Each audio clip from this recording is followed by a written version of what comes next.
Hello, hello, ladies and gentlemen. You are listening to the Westcliffe Climb. You may have noticed that the view that you're looking at, frankly, is a lot less handsome. Uh, that's right. You're missing the other guy. The full head of hair, packed full of wisdom, is not with us this morning. Had a few things come up that he needed to take care of. And so, our thoughts are with Dr. Paul this morning. So I'm going to lay a few things on you in that case to the very, very best of my ability. Want to share with you some thoughts and insights concerning the video that, of course, I put out this week. And then also want to walk with you through a few maybe interesting insights from the Christmas perspective. We're all getting geared up for Christmas this time of year. You've been playing your Christmas music probably before you could even get out of Thanksgiving. You already had the Christmas jams going. That's how it is in our house. We can't ever start that stuff early enough. My son's already listening to his favorite Christmas movies. If it were up to him, we would be watching the Polar Express literally every month. So I get it. If you're one of those families that you just get amped and pumped, it's a great time of year. We're going to look at the Christmas Story and even put that up and next to some current events that are happening in our world right now as they play out as well. So, want to remind you that if you want to reach out, hit me with some questions. I'll be more than happy to answer and dialogue with you. We love that portion of our time together. So, just some stuff that you can maybe take with you. Number one, just with the video that we put out today, just dealing with love languages. This was something, and I shared this in the video that personally I did not take seriously. I had heard that like it was a thing. Marriage counseling is really should be something that we force people to do a year into their marriage. Okay, because everybody going into their marriage, like no one's thinking, yeah, I really just hope to get divorced in 3 or 4 years, or maybe 20 years, build a life and then destroy it. No one's thinking that. So when you walk people through marriage counseling before they get married, um, you know, they have the best, kind of construction on absolutely everything. And so, I would be no different. I'm getting geared up, having no idea the steam train that is coming down those tracks, called the first 2 years of your marriage. And of course, they're walking us through all this stuff, and I'm like, yeah, yeah, yeah, whatever. We're just gonna live on love. So, what I began to find out though, there was something that was just kind of amiss. It was just kind of off, kind of misfiring in our marriage, and frankly, being so far from home. Within 6 months of our marriage, we were quite literally several states away. We left everyone and everything. I started at the seminary. We didn't know anybody. We were dealing with severe and serious financial stress and worries, and that puts a new marriage under a lot of stress and strain if money is tight. And then you're also just taking two sinners and trapping them in a little tiny apartment far from home. Man, it was a lot of dynamics like that to deal with. And as it pertains to this idea of love languages, I just I just didn't get it. And you may be out there going, really? That's a real thing? Yeah, it's a real thing. I went a solid, man, 6 or 7 years just not understanding the heartbeat of my wife. The problem is now if I miss, now I can't say I didn't know better. So I just want to share with you what those are, and walk with you just for a bit here on what that would look like in your marriage. Right now, even if you're just dating somebody, like get an idea what they're about, and it even has implications for your children as well. And it's simply this: you will see people will show you what their love language is. And the challenge is like rarely do two people that end up being together have the same love language, because then they wouldn't have to think about it, right? Like you have two people that just like love to cuddle. Well, then they're just loving their spouse the way that they want to be loved. And then it would just be second nature and easy. Unfortunately, usually you are paired up with someone who has a very different value, a very different love language. And if you're like, man, I'm trying to figure out what that is. Well, no different in your spouse, same thing with your kids. That's usually how they will love you. And also you'll be existing kind of halfway unfulfilled with the way that they're loving you as well. But usually people will love that other person, and that's kind of the signal, the way that they would love, they try to show their love to you. That's how they want to be loved. Just to kind of give you that little insight, and kids do that as well. No different. And so here it is. One is touch. And I just said it like as a joke, but just like the idea of like two people that want to snuggle up on a couch. Like, you will know. Do you have a kid that always wants to snuggle? They want to get in tight. They want to get in close. I mean, my my son is 5. And on one hand, I want him to stay my little boy forever. That's what I want, like forever, right? And this kid will like turn himself into like half the size, a third of the size of who he actually is. He'll get him real tight. He wants to snuggle like hardcore, like up next to his dad, like or his mom. And I'm like, oh my gosh, how's this kid gonna deal with this when he's an adult, right? Like he's just so tiny and snuggle. He just wants to snuggle, snuggle, snuggle, snuggle. He loves to be held and grabbed and just grab him like a bear hug. He loves that. Like he just loves it, right? My oldest daughter, right? It's just like, God, I love you, but kind of get away from me. Okay. So it's just like, that's the way he is. I get out of the car, I get a form tackle, right? And he's dangerously tall to hurt me in all the wrong places right now, as tall as he is. So I have to I got to be ready that when I step out of the car, here comes this little middle linebacker running at me. And I gotta flip my brain over as a dad. Like I gotta be ready to hug this dude and get into it with him because he's showing his dad some love, and I gotta love him the same way. So that's one example. Touch. Someone that just wants to sit next to you. They love hugs. They love back rubs. You know, like they love all of that. And you may be hearing me like, oh, I just threw up a little bit in my mouth. I don't like that, right? But there are some people that is it. That's their love language is touch. Touch, touch, touch. That's how they show love. That's how they want to receive love. Next one is words of affirmation. Okay.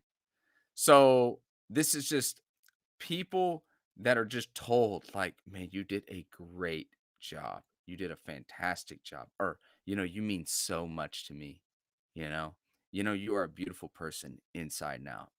Wow, I just respect you so much. Wow, I love you so much. Wow, you mean so much. Like words of affirmation. And if I were to just I kind of put those two on two different ends of the spectrum. That's why I lined them up that way. You take touch, a person who's touch, a person of words of affirmation. And if they're not locked in on what that looks like, okay, you have the words of affirmation person telling the touch person, "Oh, I love you so much. I love you so much."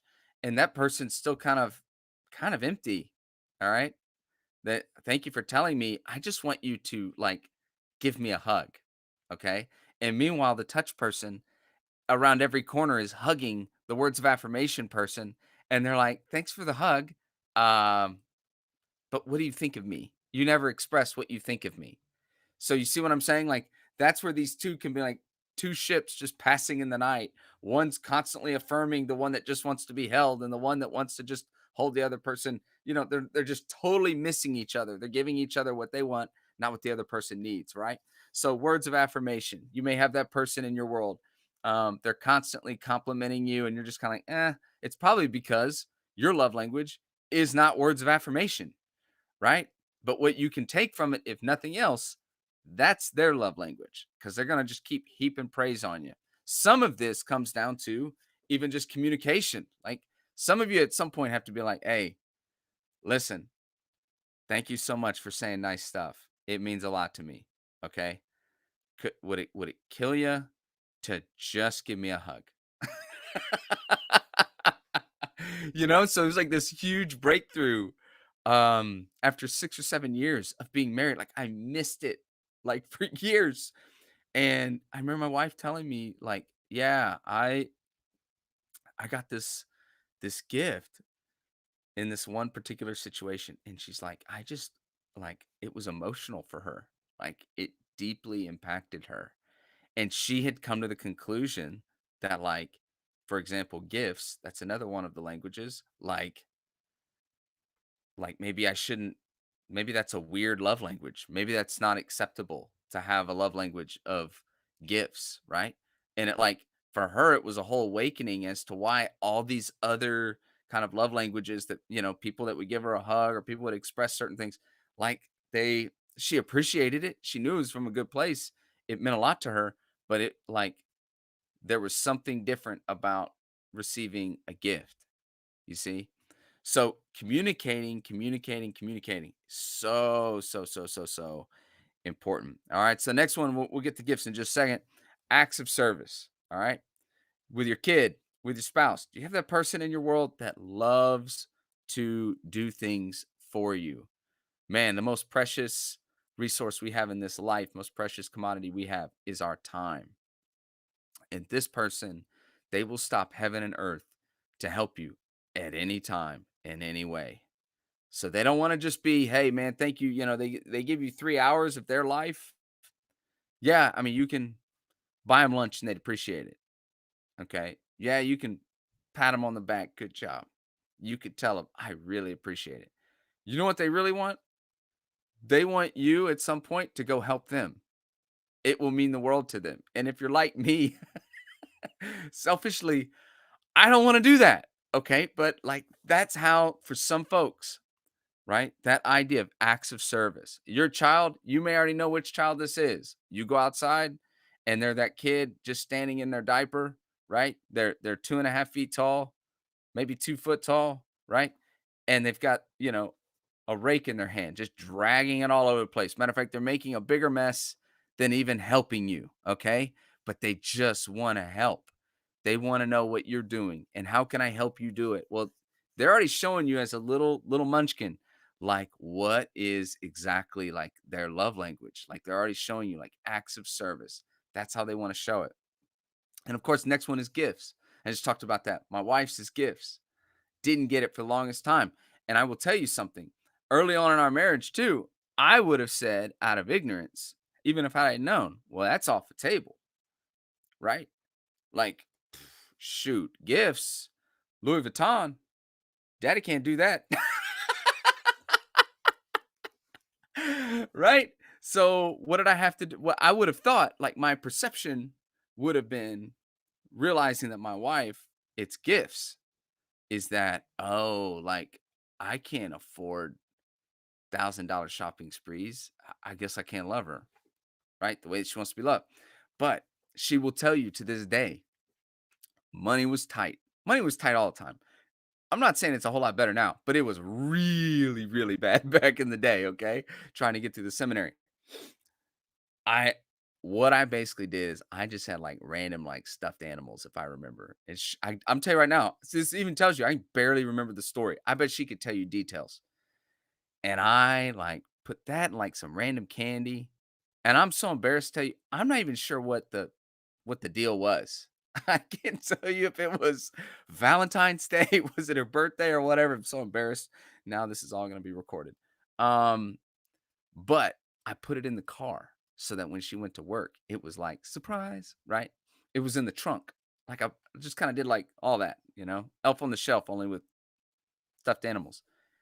She will tell you how much that meant to her. It like melted her heart. And I'm thinking, man, I only got 22 bucks to spend on this deal. How can I just make this remotely interesting? And she will tell you that like that's one of the most memorable, special things ever. So, you know, this Christmas, she's just getting a bunch of stuffed animals. I'm kidding. Okay. So that's the other thing. Gifts. All right. You have a kid that's constantly making you something, constantly. Okay. Like, don't let them see you throw it away. Okay. Don't let them see you put it on a, whatever, put it on, put it under a book or something. Like your kid goes through all this trouble. Right. And what they're doing is they are making for you the one sacrifice that they can make for you. This is, I'm making mommy, I'm making daddy a gift. Here it is. You know, it's so, so important for that personality to be able to exercise that particular love language and lift that up to you as a parent. And you can clue into that. And like me, if you didn't know, it doesn't make sense to me. I'm gonna be honest. I don't get it. But what I've had to learn, because somebody else's love language, it's not your own, will not. If you're like me, it won't make any sense to you. The gift love language thing makes no sense to me because in my mind, if it was about love language was about gifts, then they should be expensive gifts. I, Judge me or not, that's where my head goes. I have a hard time understanding how, like, you mean if I just like randomly surprise you and I randomly put thought into it and it cost me, you know, 19.99 to do it, you're thrilled? Apparently, okay? So it's the thought, it's all of that stuff that goes behind it that's also a factor. And so if you're like me and you're out there thinking, "Oh man, I think my spouse or my kids is gifts," and oh shoot, I don't have that kind of bank right now. It's not about that for those people. It's just not. Granted, do some nice stuff. Don't be cheap, okay? But I'm just saying, like, that shouldn't be a limiting factor, okay? What you got in the bank. It really shouldn't. Because for them, it's the thought and it's all this behind me. The fact that I just articulated that well, I hope my wife never watches this. I'm gonna be honest. Because it's only going to show that I actually was paying attention. Okay, we're moving on. All right. Finally, is time. Now, this is funny because uh, every time I try to write this in my notes to remember what the five love languages are, like in preparation for this podcast, and remember the video I just did, I always forget this one. I always have to pause, like, man, what is the fifth one? Is there even a fifth one? Did I just make it up in the video? And every time it's time. Why? This is the only conclusion I can come to. Time means that little to me. It is quality time. That's what it is, quality time. It is so low on my bar that every time I try to talk about this issue, I can barely remember that it's the fifth one. That's how low it is. Now, the irony is for my spouse, quality time and gifts. Man, right? And you're hearing the voice of someone right now where quality time and gifts are near the bottom. Okay. I want you to give me a hug and tell me I'm awesome. That's it, right? So I'm living that version that many of you may understand or relate to where your love languages are different than the other person. Okay. And it's all about communication and learning what that is. Time, quality time. If we sit and watch a show and are next to each other and we're both engaged in the show. Not the show is on and I'm on my phone, but I'm on the show, watching the show, reacting to the show. Show goes to commercial. I can't believe it, right? Show's over. Wow, what an episode, right? Quality time, like spending time. It, quality time, you can be shoulder to shoulder, taking something else in together, but that everything is shut off. For me, oh man, Koji's video, Dr. Koji Makai, when he talked about your phone. I mean, that is the beast. That is the enemy of quality time for me. And I don't know if you can relate to that. Just the phone aspect of what it can suck out of your day-to-day life. And I almost feel like many times our phones probably are the greatest enemy of a lot of these, but I think quality time people, the phone is the biggest issue. Quality time people want people to be present, want people to be at the dinner table and looking at each other and talking about their day, not posting about somebody else and their day. Okay. Quality time people want people engaged and in the moment. That's huge to them. And nothing seems to pull us out of the moment more than our phones. So if that's a person in your world that the quality time means the world to them, man, do we really need to make sure my wife does not see this podcast. All right. So, um, quality time. You may have kids that are that way too. It doesn't matter. They just want to be with you and do the thing with you. Be present with you. They'll already show it. Hey, where you going, Dad? Where you going, Mom? Can I go? Can I go? Can I go with you? They just want to follow you around. That's it. They have no end game. It's just be around. They want to be around you, doing whatever you're gonna do. You don't have to change your plans or anything. They just want to roll wherever you roll. So huge, huge stuff. Five love languages: touch, words of affirmation, acts of service, gifts, and quality time. And to figure that out with your spouse, you just got to ask, when does it when does it really hit? A lot of us have a top one and have like a 1B. You have kind of like your main one and then like a secondary one. Like I said, words of affirmation mean the world to me. Uh, touch means the world to me. My wife is, I would say, is hands down much more gifts and time. And I will say this, just to book in the idea of gifts too, because we also need to keep this in front of us. That person, just like touch, words of affirmation, acts of service, and time, they love to express that. So what that means is the touch person wants to also not, they don't want to just be hugged. They want to hug. The words of affirmation person doesn't want to just hear I'm awesome. They want to be able to look at you and say you're awesome. The acts of service person, right? They don't just want your help. They want to be able to help you. Okay? The gifts person, man, they love getting gifts. It goes right to their heart. But they love to give gifts. They love to watch you open something that they bought you or that they're giving you or some little thing that they thought to. That means the world to them. And then same thing with the time, folks. They don't just want quality time of you spending time with them. They want to spend quality time with you as well. And so it's a receiving and a giving type thing. Communication is critical. And being able to openly express where you're at on all of that. I'm gonna close up this time with some thoughts here, some stuff that's going on culturally, and also as we're now in Advent in the Christmas season. We got some hot topics and hot issues that are happening all over the world, but few and far between are outpacing our beloved United States of America. We got a lot going on in our country. And before I tie things in completely there, there's a lot of misconceptions about Christmas and the Advent season. A lot of it is because of a Western culture, the way that we look at things.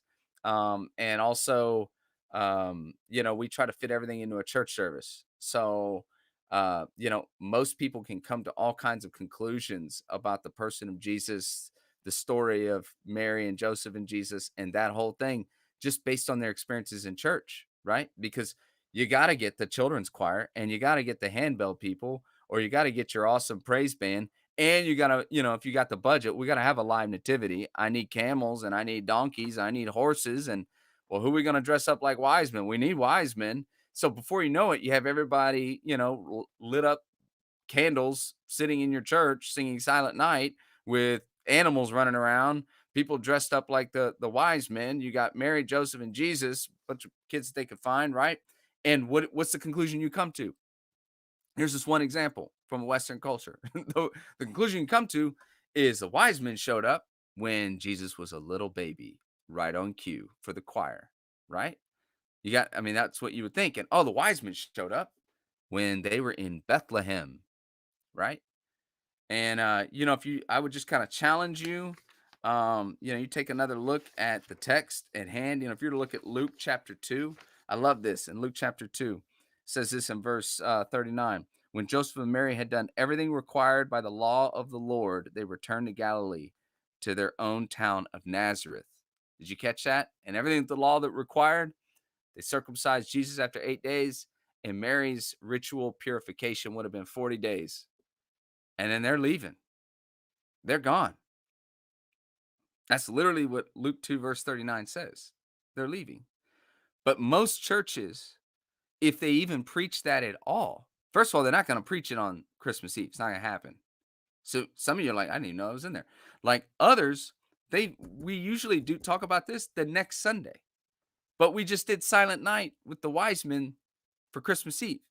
So by the time you do this the next Sunday, most Christians take that Sunday off, right? They're like, hey, Jesus, I gave you extra worship and praise. I'm taking this Sunday off and sleeping in, right? So it's like the pastor, the praise band, or the organist, and like a few Navy SEALs for Jesus. That's all that's usually at that service. And so by the time you read that text, like no one's in the room anyways. Okay. So what I'm just saying is like there's a lot that's going on with this story of Mary. And that's just one small example of Mary, Joseph, and Jesus. That by the time they had this child, and ritual purification right there, verse 39, they left Nazareth, which means where'd the wise men come from? It's likely the wise men came from as far away as Persia. And if they didn't meet them in Nazareth. They may have met them en route, but you have Jesus. This picture of Jesus is this cute little baby, right? He's in a manger, right? And we sing all our wonderful songs. He's just a little cute little baby in the manger, and then we picture in our heads the wise men showing up, and he's still a little baby. Well, he's probably 18 months to 2 years of age, and that doesn't look as cute. Jesus hanging out of the manger, arms and legs touching the ground, right? Like, just like, this is weird. What are we doing? So like, it's a whole different paradigm. And we don't often consider, like, just think about Jesus's family tree for a second. Think about this for a second. All right. Um, in his family tree, and I'll even back up. Matthew and Luke both have like a family lineage, right? And one is ascending and one is descending. Okay. Matthew is actually speaking from the royal line. Okay.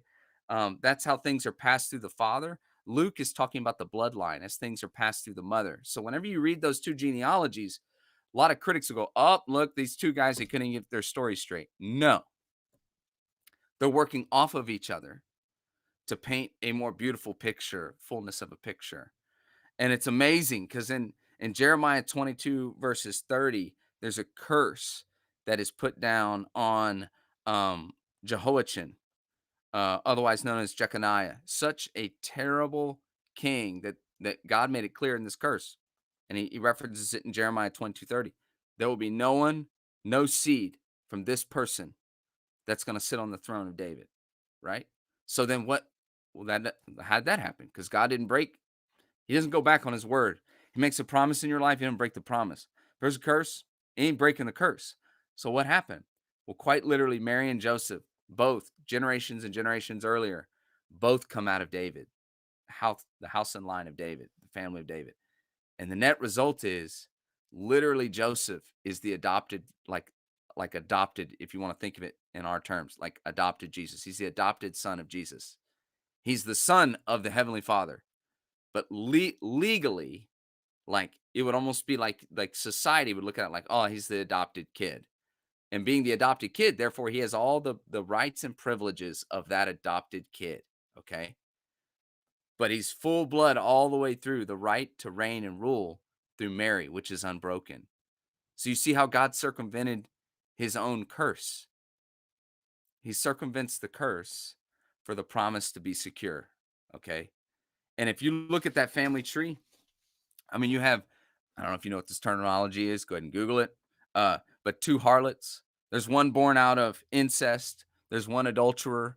There's rape in the family tree.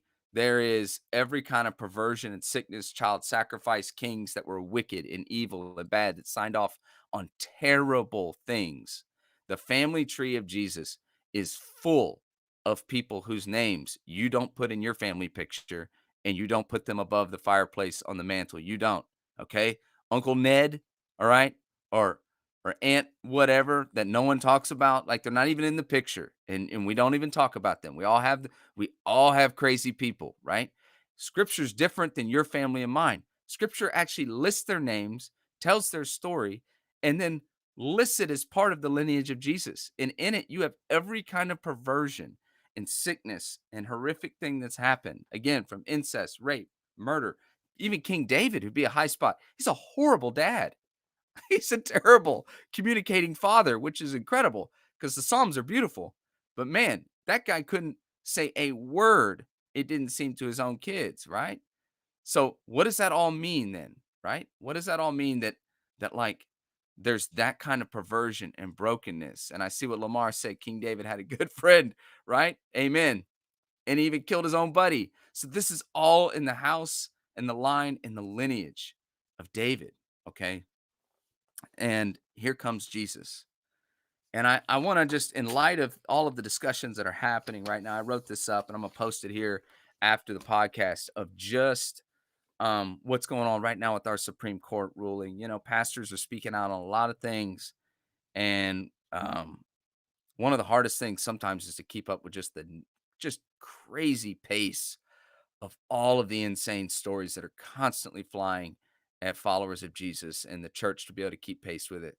But if you're not in tune to what's going on, it's a pretty big deal right now with the Supreme Court trying to figure out the implications of their ruling. And it could be pretty substantial um, when we're talking about Roe v. Wade. And so I wanted to, I wrote this in light of Christmas, just a short little thing before I sign off and pray over you. Um, as the Supreme Court this week considers the challenge to abortion laws during the Christmas season, consider this: do we have the right to life or the right to kill? What about rape, incest, and poverty? What about murder? Christmas is not about Black Friday, Cyber Monday, gifts, cheesy Hallmark movies, trees, ornaments, and lights, terrible looking sweaters, or even, believe it or not, family. Christmas is about a promise passed through a family tree of rape, incest, murder, adultery, child sacrifice, and God mocking evil. It's about a promise being fulfilled in a family history that for every bright and hopeful spot was overshadowed, laden, and burdened with significantly more than was dark, broken, and flat out evil. It is about a promise that would culminate in a poor, single, teenage, unwed, and yes, pregnant mother.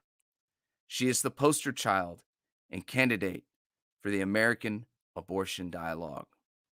This Christmas season, thank God for the faithfulness of Mary and take God at his word.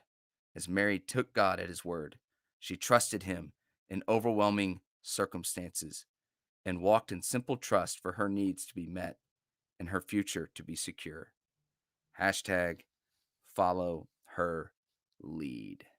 So, something to think about this Christmas season, that literally our story hinges on a single unwed teenage mother from a crazy family background.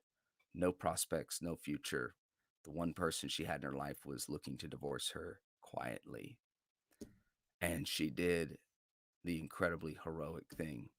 And she treasured these things in her heart. And man, I don't know about you. I'm so glad she did. So I hope and pray that as a country walk through this season, that we will follow the lead of the mother of Jesus. Let's pray. God, I just thank you so much for this time. We thank you for the opportunity to be able to communicate your word. And, each and every one of us, we have a way in which we want to love and a way in which we want to be loved. And we ask Jesus that you would open up the lines of communication, our marriages and friendships, and with our children, that we would begin to express love in the ways that the people around us so deeply need. That's the beauty of how you wired us, to seek and search out the needs of others, to serve and sacrifice. It's in that way and in that disposition that we begin to look more and more like you and less like ourselves, that we would decrease, that you would increase. We love you so much, Jesus. Thank you for the beautiful gift. Thank you for the beautiful gift that you were and you are and you will ever be to this world and to each and every one of us. We love you, Jesus. It's in your name. Amen. Man, I love you guys. Hope to have Dr. Looney back real soon. Love that guy, and we'll hear from him real soon, no doubt. God bless you. Talk to you soon. Later.